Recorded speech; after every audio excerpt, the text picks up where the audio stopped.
प्रणाम। राम राम। एक अमित नाम के लड़के की हकीकत कहानी है जो पहली क्लास से 12वीं क्लास तक first class, first division, class में अव्वल, एक नंबर आया करता था।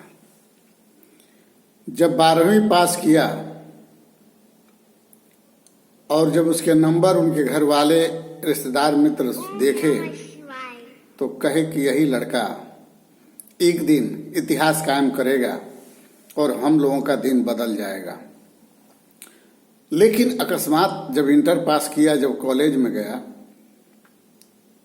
तो उसके हाव भाव, रहन सहन चेंज होने लगे, क्योंकि उसकी दोस्ती कुछ ऐसे लोगों से होने लगी जिसके चलते वो घर से पैसा मंगाने लगा।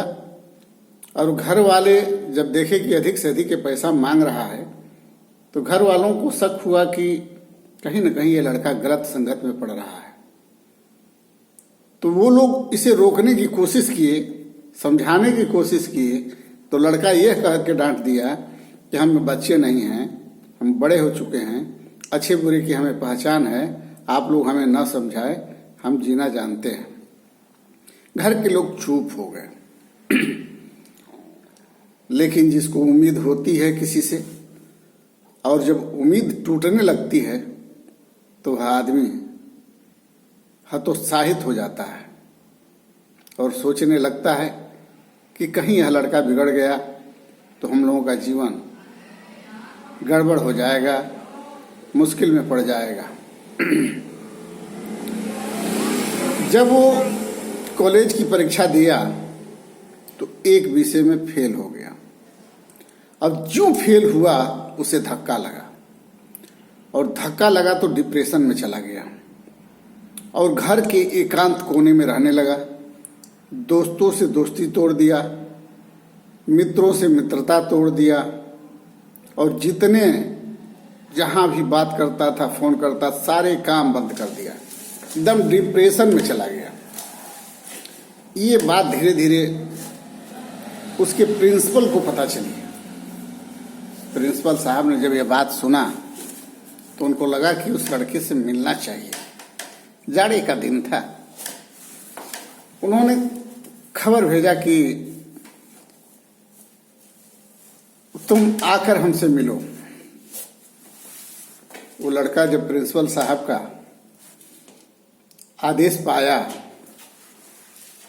तो किसी न किसी तरह से सोचा कि तो प्रिंसिपल साहब बुलाए हैं तो हमें जाना चाहिए। तो प्रिंसिपल साहब से मिलने के लिए वो चला गया। जब वहां गया तो देखा कि प्रिंसिपल साहब आग ताप रहे हैं। जाड़े का मौसम है। वहां बैठा, कुछ बोला नहीं, चुपचाप बैठा रहा। अकस्मात प्रिंसिपल साहब भी बैठे बैठे वो भी देख रहे हैं कि देखते हैं कुछ बोलता है कि नहीं बोलता है। अपने भी नहीं बोल रहे हैं। जब उसने नहीं बोला तो आग जो जल रही थी ना, उसमें एक आग का टुकड़ा निकालकर मिट्टी में फेंक दिया प्रिंसिपल साहब। तब उस लड़के ने बोला, अमित ने बोला कि सर ये क्या किए? वो तो अच्छा खासा आग दे रहा था और आप उसे मिट्टी में फेंक दिए। तब प्रिंसिपल साहब बोले, इसमें क्या बात है?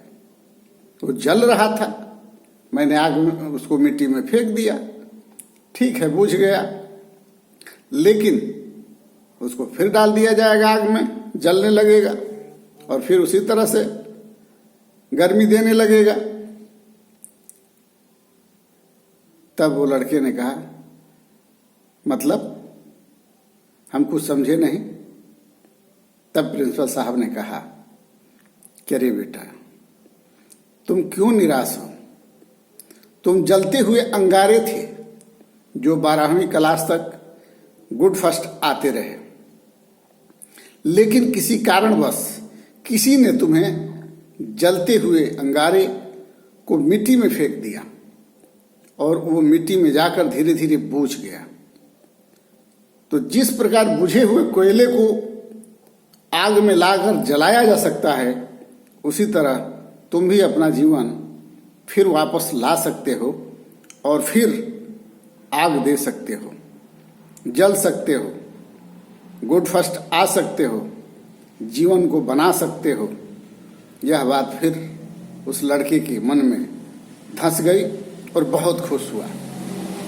प्रिंसिपल साहब की बात को गांठ बांधा और सारी मित्रता, दोस्ती, मोबाइल, दुनिया जहान सब छोड़कर एकदम एकाग्र होकर पढ़ने में फिर लग्न लगा लिया, एकदम जुट गया और ऐसे पढ़ा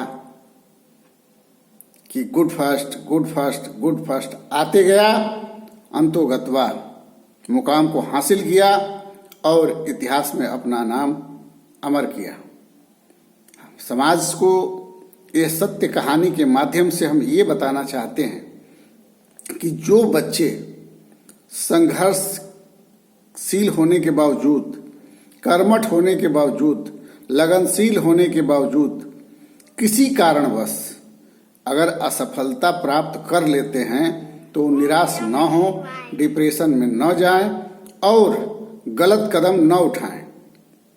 उसी कोयले की तरह फिर वो आग में आकर जल सकते हैं, उसी अमित की तरह वापस आकर अपनी जिंदगी बदल सकते हैं। तो फिर डिप्रेशन में जाने की क्या जरूरत है। हम आप लोगों को इस अमित नाम की कहानी से अमिट बनाना चाहता हूं कि आप सब इतिहास में अपना नाम अमर करें। जीवन अनमोल है, गाड़ी धीरे चलाएं, घर पे कोई इंतजार कर रहा है और सुरक्षित चलें।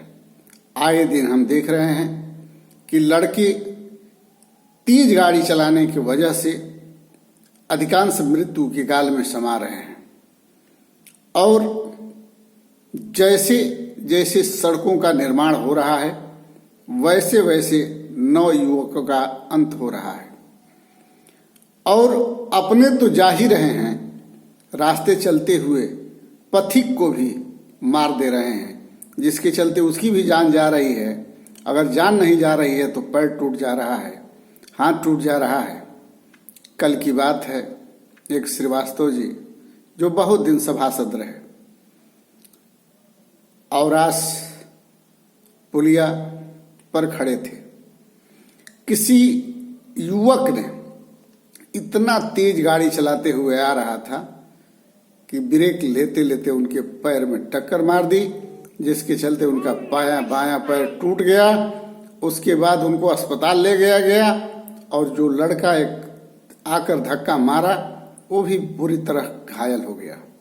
तो हम नवयुवकों से और भाइयों से, बहनों से, क्योंकि बहन भी इस समय गाड़ी चला रही हैं, निवेदन करना चाहूँगा कि गाड़ी धीरे चलाएं, हमेशा बाएं से चलें, देख कर चलें, क्योंकि गाड़ी चलाने वाला ही देख सकता है कि हम सही चल रहे हैं कि गलत चल रहे हैं, क्योंकि उसी को दिखाई दे रहा है। अगर वो समझे कि सिर्फ हमें दिखाई दे रहा है तो कभी गलती नहीं होगी, कभी एक्सीडेंट नहीं होगा। अगर ये सोच रहा है कि हम चला रहे हैं, दूसरा तो आ रहा है तो देख ही रहा है कि हम चला रहे हैं, तो ऐसा नहीं है। आप ये सोच कर चलाइए कि हम देख रहे हैं, बाकी सब अंधे हैं, तब आप सुरक्षित रह सकते हैं, तब आपका जीवन सुरक्षित हो सकता है।